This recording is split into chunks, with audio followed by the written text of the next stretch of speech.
Welcome to Roleplaying History, the podcast where we explore the history of role-playing games. I'm Wayne Davis, and I'll be your guide for today's tour. Episode 56, The World of Darkness, Part 2. Last week we covered the overall history of the World of Darkness line of games. Then we did a deep dive on Vampire the Masquerade and Werewolf the Apocalypse. However, those are far from the only games in the line, and since we didn't have enough time to get to them all last week, we're featuring them again this week so that we can be as thorough as we can be. So without further ado, let's crank up the tour bus and pick up where we left off last week. First up on today's tour is Mage the Ascension. Mage the Ascension was designed by Stuart and Stephen Week and Christopher Early and was released on August 19th, 1993 at Gen Con. It was the first book in the line not written by Mark Reinhagen, though one of his creations from Ars Magica, the Order of Hermes, was featured in the game. As all 5 books in the initial run of the line, Mage got itself a second release in December of 1995. A revised version of Mage the Ascension was released in 2000, and Onyx Path Publishing released the 20th anniversary edition on September 23rd, 2015. So what's Mage all about? As you would expect, the characters in Mage are, wait for it, mages. Well, more to the point, people who discover they have the ability to manipulate reality through magic. That discovery process is called the Awakening. The Awakening is described as a mysterious and potentially traumatic experience, but rather than lay it all out here, let's just skip to the end, which is where the mage ends up with the ability to do magic. Once they're awakened, mages can learn how to do all sorts of magic, which will allow them to change reality, alter will, and so on and so forth. This is done via will, well, their own anyway, beliefs, and special magical techniques. How they do these things is part of the central conflict in the game itself. There are 4 factions struggling against each other and using all levels of reality to prove their beliefs are the greatest. This is called the Ascension War. We'll get deeper into factions in a minute. Beliefs are a huge theme in Mage, and they form the basis for magic.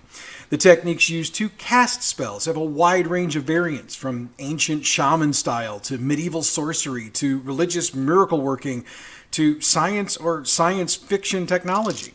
This makes Mage way different than what we'd seen to this point. To have all of these different types of styles makes Mage a unique style of game. It should also be noted that how a mage can alter reality is limited only by their belief. Another way to look at it is this. Beliefs, practices, and tools form a paradigm for the mage, and that provides them with a framework to understand reality or to explain how the universe works. This also allows them to use techniques to change reality according to the beliefs they have. Let me take this one directly from Wikipedia because it's the best basic description I've seen. An alchemical paradigm might describe the act of wood burning as the wood, quote, releasing its essence of elemental fire, end quote, while modern science would describe fire as, quote, combustion resulting from a complex chemical reaction, end quote. So your belief defines how you can alter reality. And I know I'm not doing these rules justice and detailing them here, just trust me when I say it's some of the coolest magic rules I've seen yet. And check it out if you can get a copy of it. Moving on, another reason for grabbing a copy of the book is the rich, detailed history of magic and mages in the game. It is seriously rich and goes into great detail to explain why things are the way they are in the modern time, which is when the game is set. Okay, so I mentioned factions a moment ago, and I only feel it right to lay them out here and give a bit of description of them so that you have a better understanding of how they work in the game. The Council of 9 Mystic Traditions, called the Traditions in later editions, is an alliance of secret societies to protect reality against the growing disbelief of the modern world. The Technocracy, the Marauders, and the Nefendi. The 9 traditions are Akashic Brotherhood, ascetics, martial artists, and monks. Celestial Chorus, pious believers in a supreme being that encompasses all gods ever worshipped. Cult of Ecstasy, seers into using sensory stimulation, consciousness-expanding techniques, and meditation. Dream speakers, shamanistic emissaries to the spirit world. Euthanatos, Thanatonic will workers and killers who draw from the legacies of death cults in India, Greece, the Arabs, and the Celts. Order of Hermes, formalized sorcerers, alchemists, and mystics drawing from the classical practices. Sons of Ether, inspiration-oriented scientists dedicated to fringe theories and alternative science. Verbena, blood shamans, healers, primordial witches, and warlocks. And virtual adepts, technological adepts who can deal in informational wizardry. The next group involved in the intrigue is the Technocratic Union. Now, while there are multiple groups, it should be noted that all of the groups share the same paradigm, unlike the 9 mystic traditions.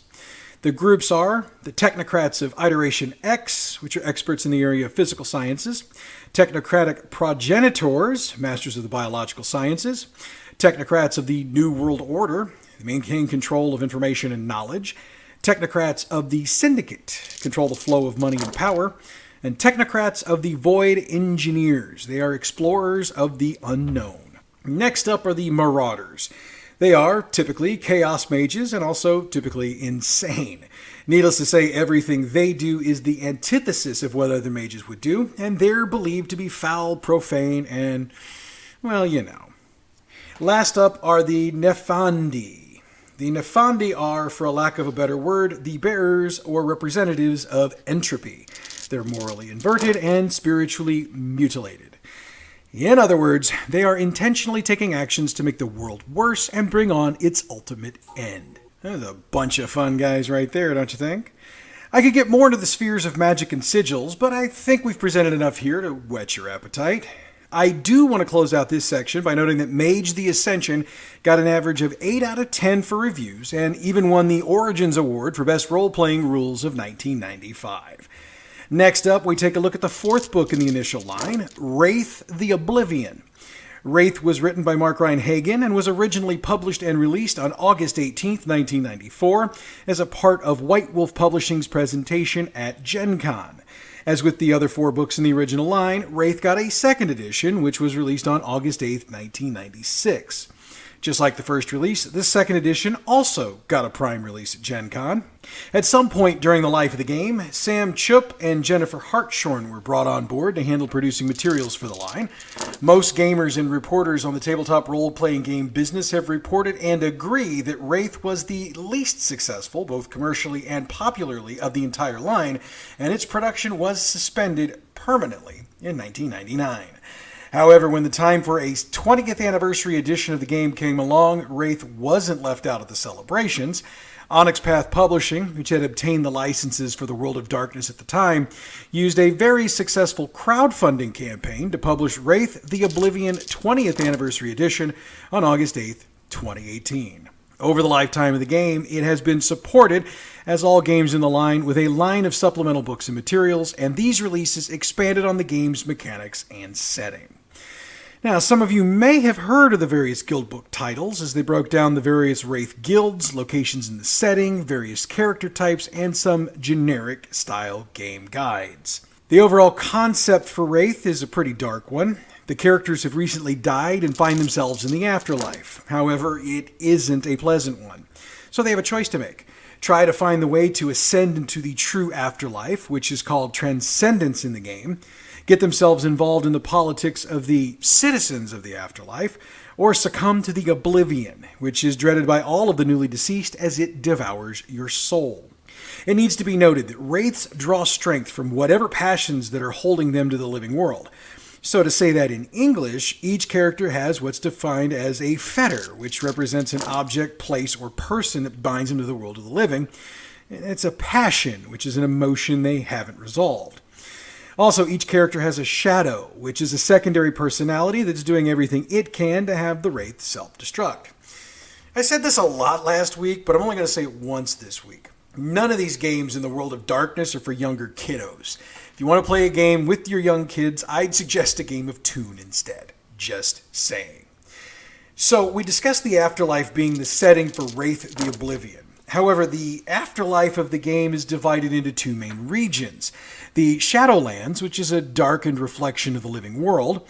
Wraiths can explore everything about this world as they would have during their mortal life. However, in order to interact with it, they need special ghostly powers called Arcanoi. We'll discuss Arcanoi further in a minute.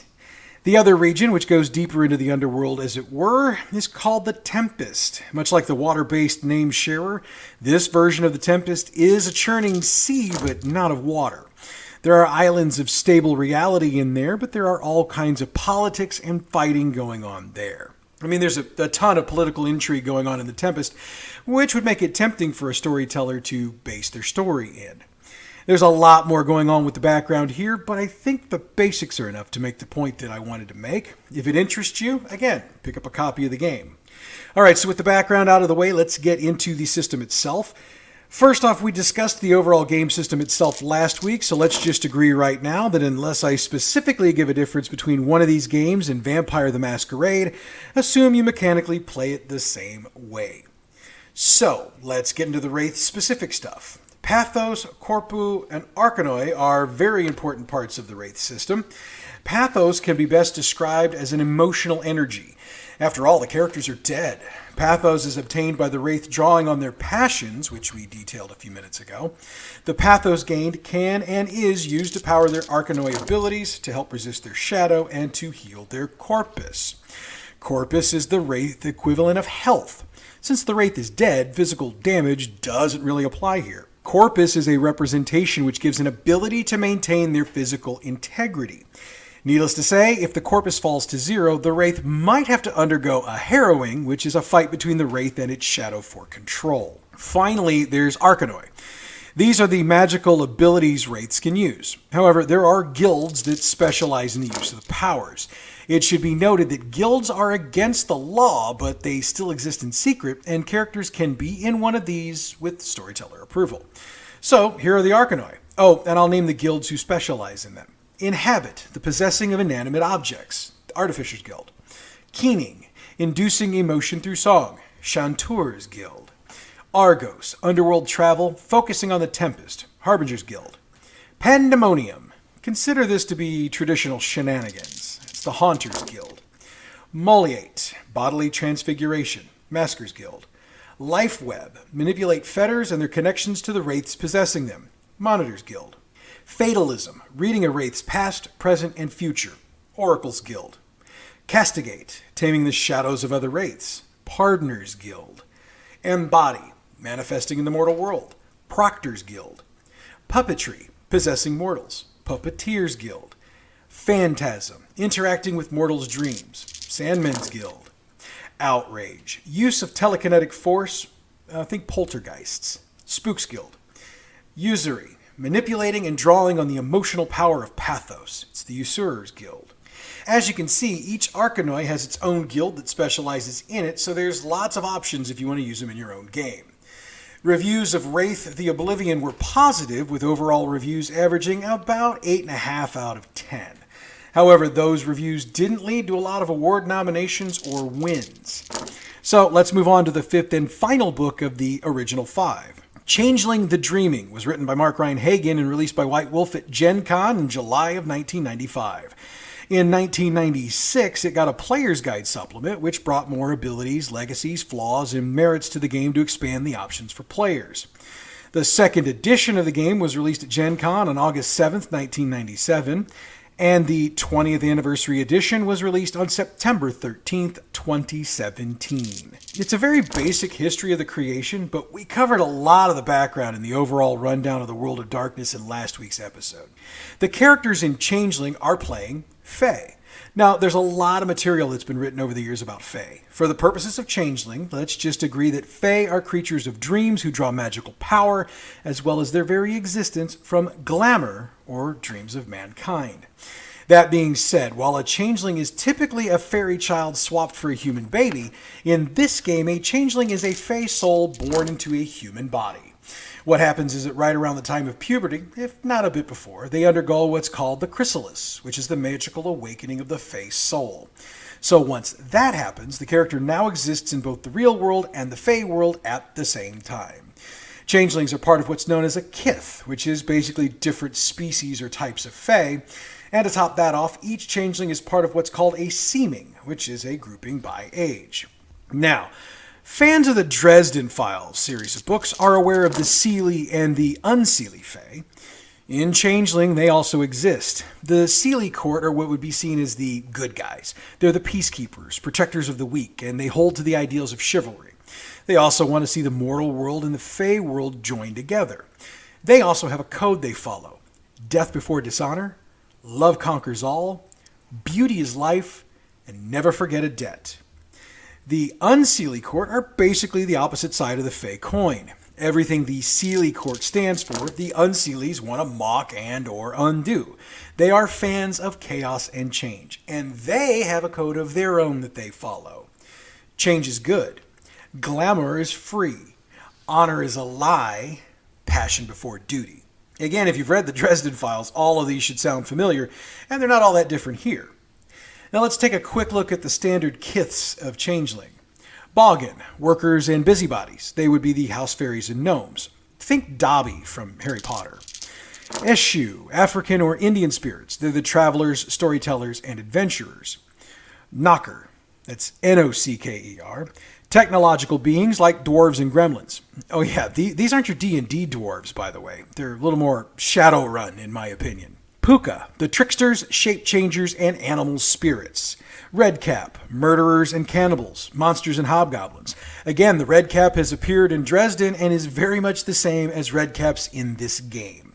Satyr, lovers and revelers. We've seen this before. Pan. The city, nobility, lords and ladies, elves. Slua, keepers of secrets, bogeymen and shadows.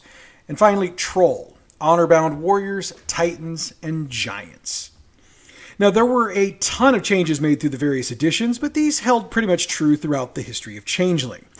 Changeling was the worst review of the initial 5 books in the line, averaging about 7.5 out of 10, and its overall sales showed.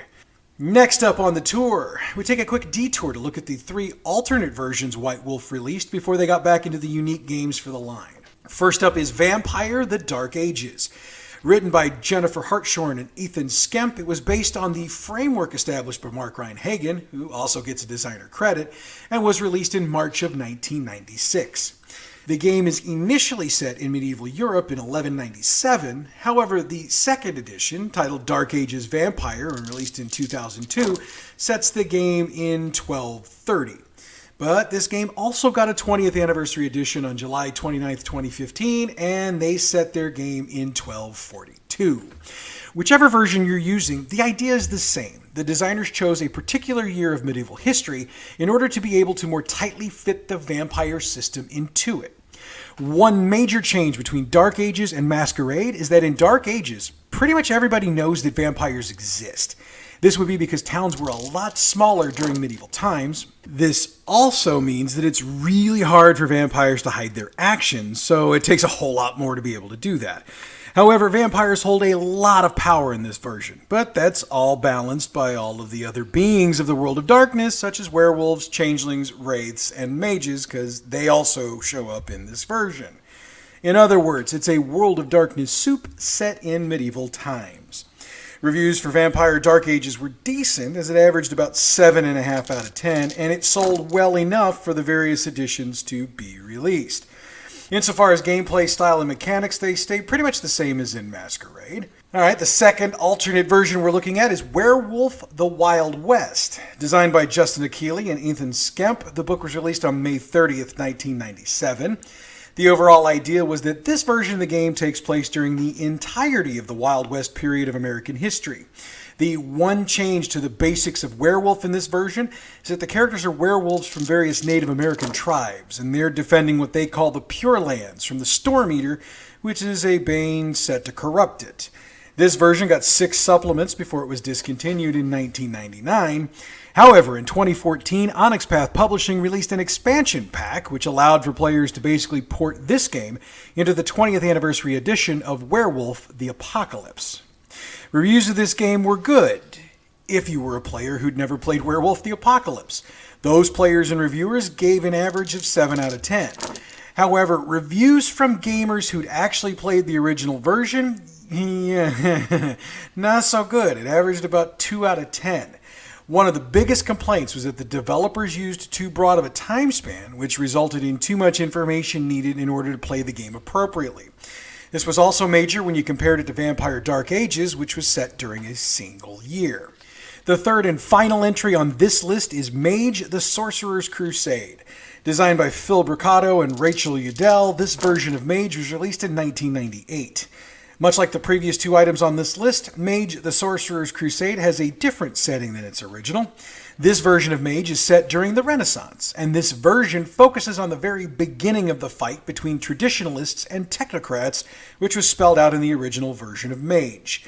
The setting, and therefore period-correct terminology and actions, are really the primary difference between Mage the Sorcerer's Crusade and Mage the Ascension. This book sold like gangbusters in France in July and August of 1998.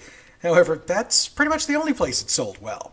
In fact, it and Werewolf the Wild West sold so poorly, they increased the financial issues White Wolf Publishing had and led to their cancellation along with Changeling the Dreaming. Now, before White Wolf got back into brand new games for the World of Darkness line, they released one more book. However, while it was based on and required the use of Vampire the Masquerade, its release was, and still is in many circles, celebrated for opening up the World of Darkness to parts of the world not previously tapped. Kindred of the East, designed by Robert Hatch and released in February of 1998, brought Vampire the Masquerade into Asia. The main focus of this book is China, and the book introduces Asian vampires called Kuai-Jin. Kuai-Jin are the player characters in Kindred of the East, and they live on Ki. Another unique spin in this book is that the Kuai-Jin are created from humans who did evil things during their lives and returned to their bodies after death. The idea is that they're following the path of enlightenment so that they can attain a higher state of being. So, obviously vampires in Kindred of the East don't come from Cain. Instead, their origins come from the divine August personage of Jade. Again, Kindred of the East, much like Vampire the Masquerade, does a phenomenal job of laying out a rich history for its game, and I could literally go on for hours about it. But we've still got a lot of books to cover, so I'll just recommend you can grab a copy of this. I do want to hit on the concept of Ki, since I mentioned it a minute ago. Ki is absorbed by the Kuai-Jin. This is done for younger vampires by drinking the blood of a mortal, like the traditional vampire. Where things get different is that older Kuai-Jin can draw Ki from the environment, which is really cool. There are also two kinds of Ki, black and scarlet, which are linked to yin, death, and yang, life. Needless to say, Ki can be used to power supernatural powers, and the type of Ki used determines the type of power it can work with. 14 books were published to support Kindred of the East, which is one of the largest supplement support printings for White Wolf. This game also sold well all over the world. However, it never seemed to get a revised edition, so the original is the only thing out there as of now, and since it's out of print, unless you've got a used game or used bookstore, you'll need to purchase the PDF, which you can legally do so from multiple sites. So to this point, the World of Darkness had focused on playing the types of creatures that would normally be the bad guys of a traditional tabletop role-playing game.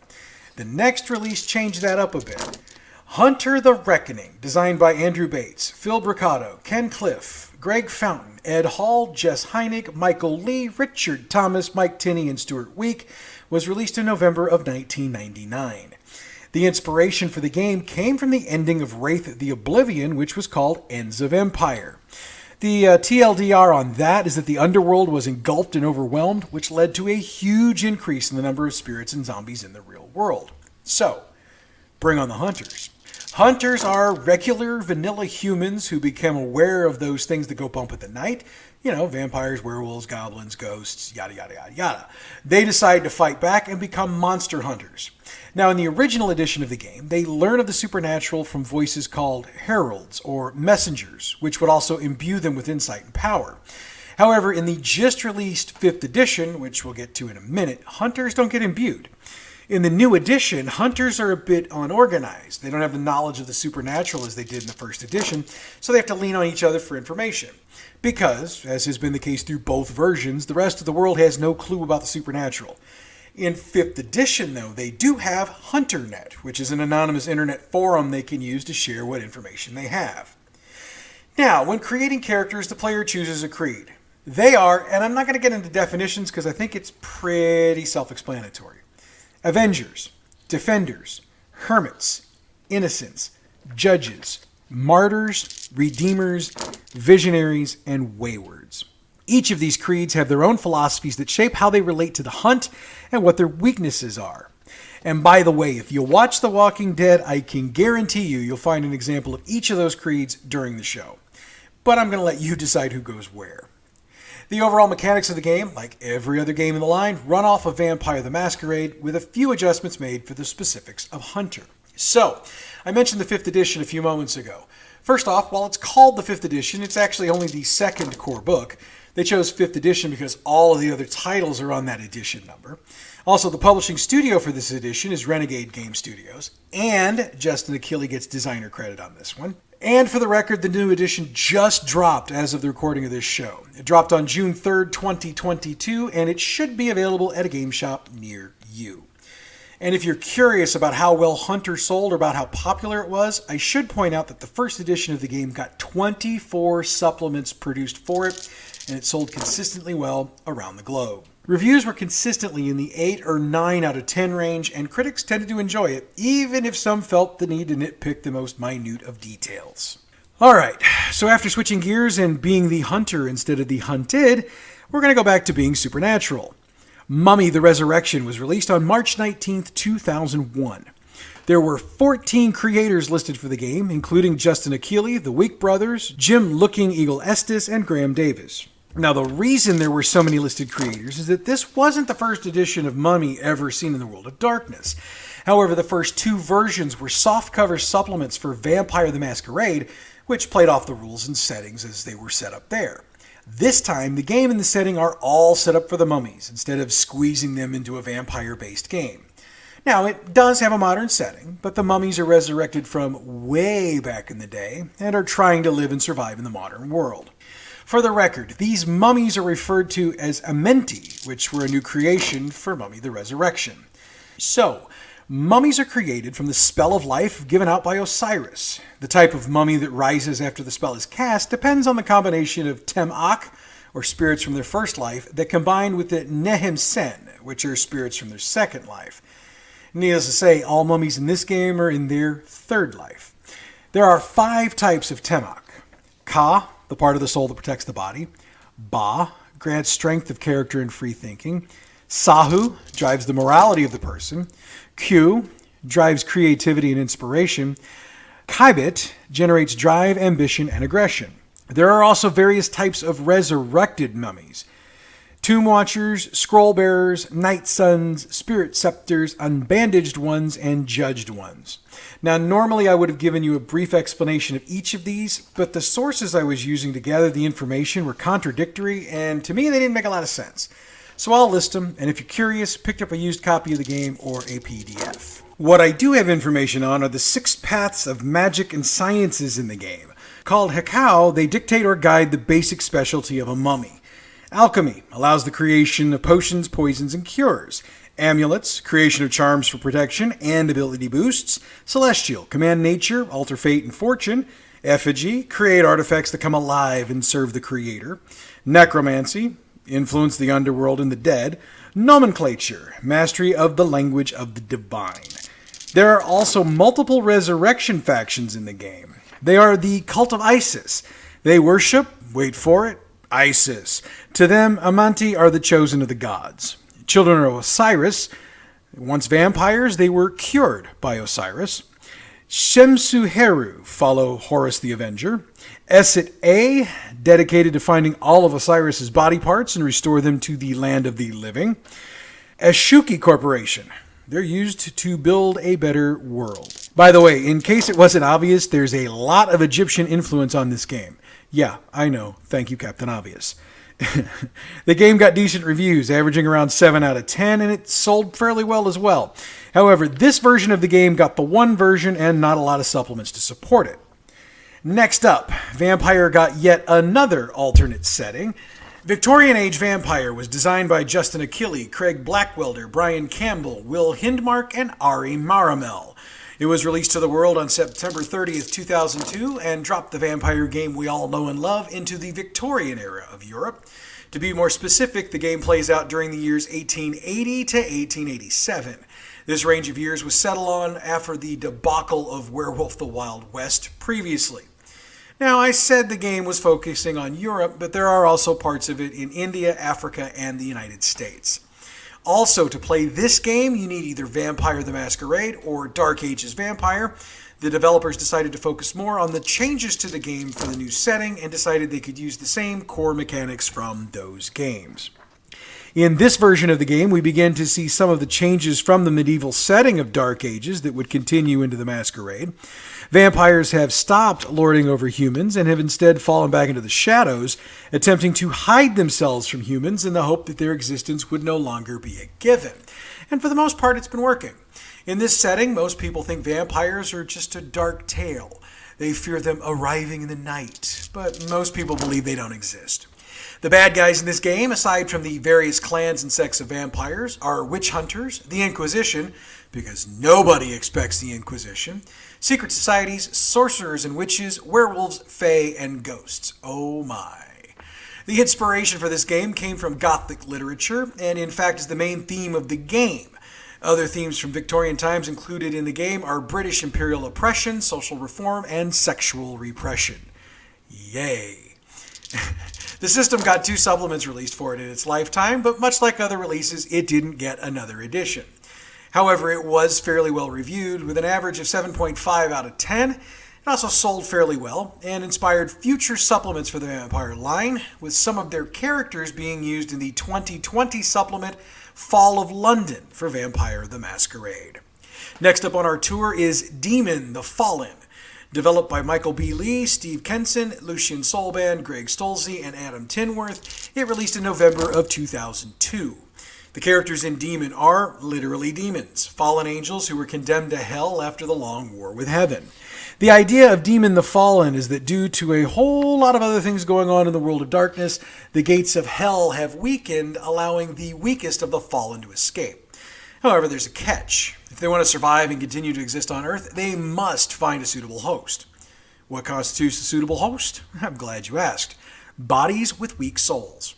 In this game, those are defined as comatose patients, severe drug addicts, the severely or clinically depressed, and suicidal people. And yes, some of this can be considered to be inappropriate today, especially the inference that people with depression or suicidal ideation have weak souls. But it's how it was written in 2002, so I am reporting it as it was then. It doesn't mean I agree with it, just so we're clear.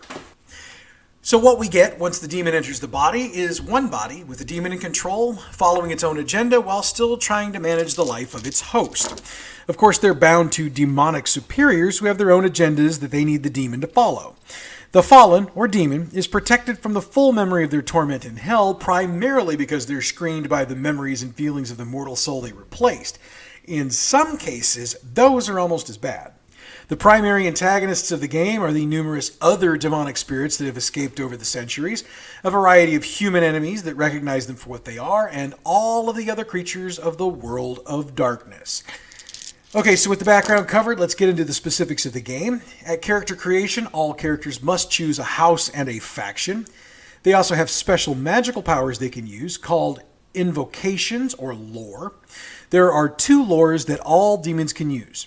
Fundament, which lets them suspend the laws of physics to perform superhuman feats, and Humanity, which lets them commune with mortals and manipulate them. Other lores they get are determined by their house, so let's talk about houses first. Defiler, the first to succumb to hell's isolation. They come from the angels who had dominion over the seas. Devil, they come from the angels who stood before God himself and were given authority over all the other circles of angels. For the record, Lucifer is in this house. Devourer, these were the angels of the wild. They're reckless, violent, and impulsive. Fiend, they had the ability to sense the future. Malefactor, these were the angels of the forge, of tools, and of the earth. Scourge, they were once the guardian angels. Slayer, they were once known as reapers. You know, the angels of death. We also touched on factions, so let's lay those out. I'd normally put a short line or 2 on each of these, but their descriptions are pretty deep, so we're just going to list them out here due to time. Cryptics, Faustians, Luciferians, Raveners, and Reconcilers. Even without descriptions, I bet you can figure out what they do. For the record, when the host of a demon is killed, the demon is not. They either find a new host or they get pulled back into the abyss. To kill a demon, there are 2 methods you use. You can have the demon's soul devoured by another demon, Or, members of the Inquisition have a ritual they can use to basically unmake a high torment demon, but this really doesn't do anything against low torment demons. 9 supplements in all were released to support the system, and it had fair sales and fair reviews. Okay, I know we're running long, but I've got one more subject to cover on today's tour. The Time of Judgment is a series of scenario books for the World of Darkness that were published to close out the original World of Darkness in preparation for the Chronicles of Darkness.